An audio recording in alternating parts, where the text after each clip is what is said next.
So, what do you guys do with your spare parts?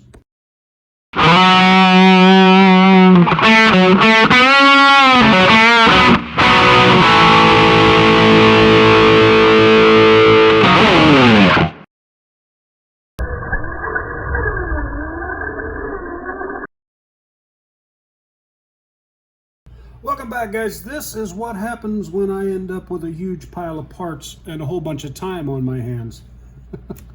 Some of you may remember this from its first version. It looked like this. But it had been sitting on the shelf for a while, and I didn't really like to drive it. It was way too high off the ground. It didn't really handle that well. It was way heavy, way too heavy. And I really didn't like driving it. It was kind of a waste of the space that it was in. But I realized that I had a whole bunch of time this week because I'm on vacation, and I had a whole bunch of parts, and I had this cage, although it was slightly different at the time. I ended up with a front axle from a Bomber, the rear axle from a Yeti, the transmission out of my UMG10, a Holmes Hobby 13-turn motor that came out of something. I don't remember what now. An original axial AE5 speed controller. The shock towers are from a second gen in the rear and the front, and a first gen rear in the back. Battery box from my original deadbolt. Drive shafts and links and everything were just things that I just had laying around. I mean, I've got a whole box of links. They're actually in the floor at my feet right now.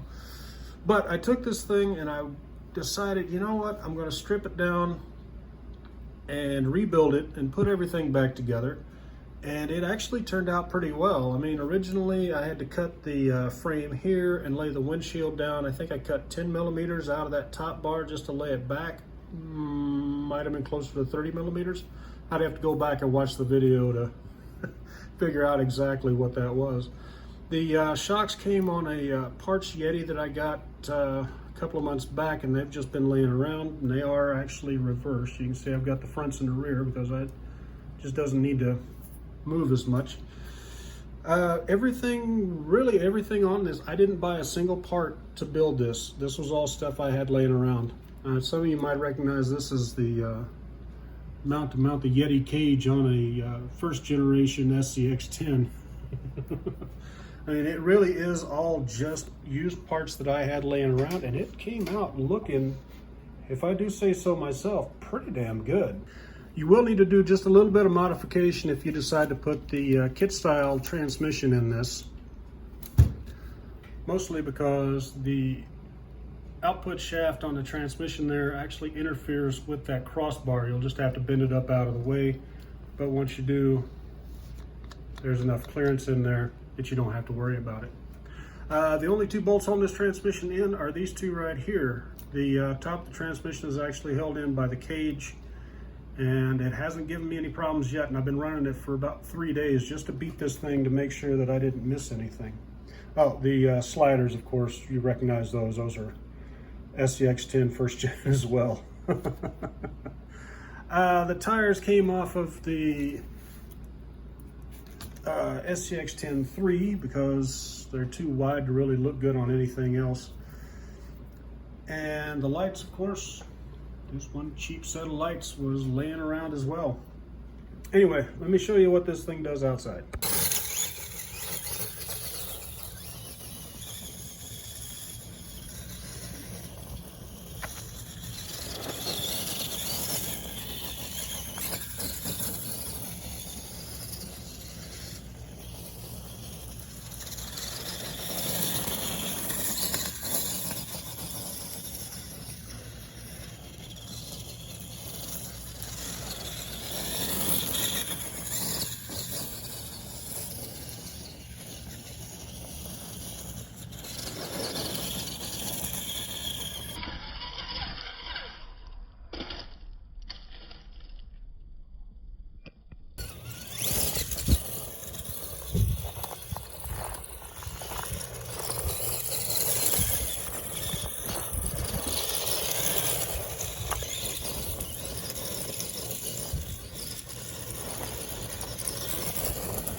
Well, that's it, guys. That's what it does. I mean, it runs really well. I actually like the way it handles.